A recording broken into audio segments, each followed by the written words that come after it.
Hi everyone, my name is Smriti P, and I am a mentor with Magic, a previous mentee, and also a board apprentice. And I also am a software engineer at Google, and I'm really excited to be interviewing Shirley and her mentor Sarah today.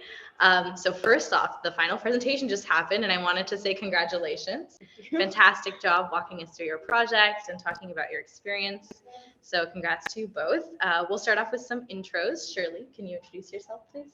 I'm Shirley Fernandez. I attend the Marymount School of New York. I am a high school junior. I really like cats Thank you. and astronomy. And Sarah? Hi, I'm Sarah. I'm an engineering duty officer in the U.S. Navy, where I work as kind of a project manager for all kinds of engineering. And I live outside of Washington, D.C. with my two sons, my husband, and my very affectionate, especially during dinner time, cat that Shirley got to see a lot of as we were mentoring. And I've been a mentor with Magic for almost, I think, 10 years now, which has been amazing. Wonderful. I will definitely ask some questions about that too. But we'll start us off with what was your project and what was your inspiration? Okay, my project was about like these two telescopes in the same database that would like capture the same images but like portray them like very differently. Like one of them had was like really pretty, like had some nice colors, had really good like graphics, and then the other one did not. But the one that like wasn't as like it didn't have as great pictures, had like 200 million, had collected 200 million more objects. So it's like, what's going on here? The answer was three things: technological advancements, like in way of one, like the sharper image quality, and two things, and different frequencies that they were picking up on, which led to a disparity in the number of objects, but also in like the colors and like the colors that you saw in the database. How did you figure out to look at these two telescopes? Were there other telescopes too, or? No, it was just those two. So like you go to the database, which is really pretty. It's called SkyServer. Just type it in, like it's like just Google. I mean, just just search stuff up. It's very nice. But like uh, we were just like looking at random objects, and then like we were looking at stuff that we could see more about. Like, and then you scroll down, and it was like, oh, like which image source, and then you click for more information. It's like SDSS or 2MASS, and just like, oh, okay, so we're on SDSS right now. What does 2MASS look like? And 2MASS did not look like SDSS. They looked vastly different. Still, Right. It's like, why? Yeah. So you talked a little bit about this in your presentation, but I'd love to know, why do both of the images, if they're so different, why do they both exist, or what did you discover about that? So we discovered that like one of them picked up infrared frequencies while the other one didn't. So like it collected it collected objects that like didn't really exist to the other telescope. Like 2MASS, which collected infrared, collected like stuff like brown dwarfs, because like it was able to pick up on stuff that didn't emit enough heat to be in the light. I mean, to like enough heat to be picked up by SDSS, the other telescope, that was really focused on like the visible light spectrum. Mhm. So it's like for SDSS, it wasn't there. Where actually 2MASS it was. Yeah. I think that was the question.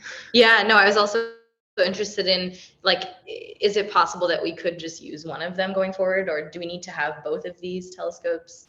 I mean, currently like 2MASS is no longer in use. It stopped being. It was like from 1996 to 2000, but in that time it collected like a lot of objects. Right. And although it didn't like really like had the best image quality, like it had a different frequency. So if we make like another telescope in the future that has like the same image quality as SDSS and like the same colors as well, but is able to collect as many objects as 2MASS, and that would be like the best of both worlds. Right. Okay, I see. Very cool. Sarah, what was it like working on this project? Have you worked in this field before, and how did you navigate all of these questions? Oh man, so done a few projects in astronomy, and I think the great thing is that they're all different. And I definitely learn something more new every time.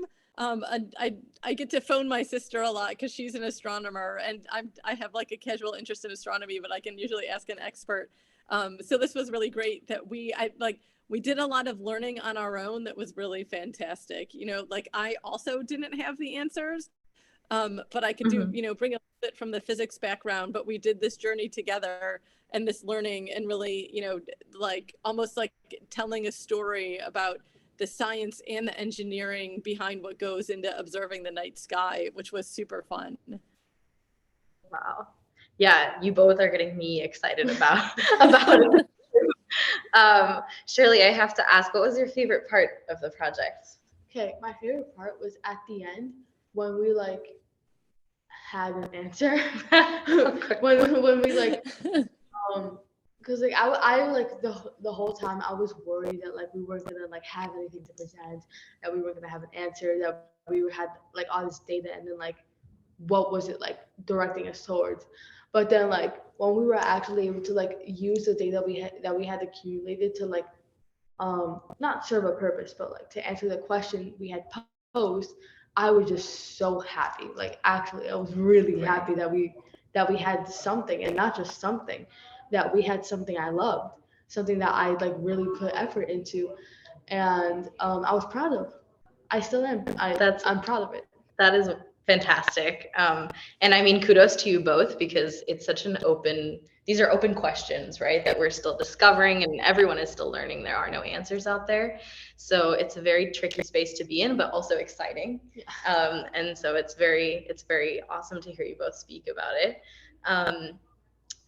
As you were working through this, did any other questions or any other aspects of astronomy like come onto your radar? Okay, so we did the like radar, like picking up on different things. Okay, but I'd say that like definitely like the the advancements, and that like this is like SDSS still isn't perfect, and that there are still advancements to be made, and that like maybe in the future like even I could be like working on those advancements, that this is still like this isn't like we have the answer, that's it guys, it's over. This is like a field that like we're still actively working on, and I would like everyone's still learning from it. Like I like really want to be part of that in the future. Right. I can see it. I'm excited for you. Sarah, you mentioned that you've been, you know, mentoring for almost, or maybe over 10 years, I don't know. What keeps you coming back to being a magic mentor? Oh my gosh, I think it's that I love learning, and it's another way to learn. But something that and I love what Shirley said about finding the answer, because sometimes you don't even know what questions to ask. And so I love working with the mentees because they have so many questions that I've never even thought of to ask. So I get to learn, you know, about myself, about my field, about other fields, through their eyes and their fresh perspective. And that's what I think I like the most about it. Thank you. And the final question for you, Shirley. Now you've graduated, you're an alum. Welcome to the cool group. I get to say that because I'm an alum too.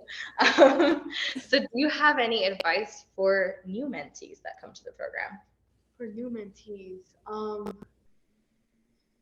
if you're kind of lost on what to do, like first of all, if you're doing magic, like congratulations, you were accepted. Like I'm sure you're very happy to like have the opportunity to work with somebody in the field that you're interested in, and like have a project and like make a project together. If you don't have a question yet that you want to answer, like it's okay. Um, like you this is like a learning opportunity, and if you happen not having like not to like find the answer, that's also a case, because science isn't like about necessarily about having the answer. It's about like how you could get the answer, and how like you can improve upon your research and like your collection, and like the tools that you use, all into like how you can improve everything, like going forward and like keeping at it. Right. Wow, I think you just captured it all, like science, life, magic. That's what we're trying to embody here. I am so happy that that's one of your takeaways, and congratulations again on a fantastic presentation and project. I'm excited to see your mini astronomy endeavors and other scientific things coming forward. So thank you both for your time and for the interview.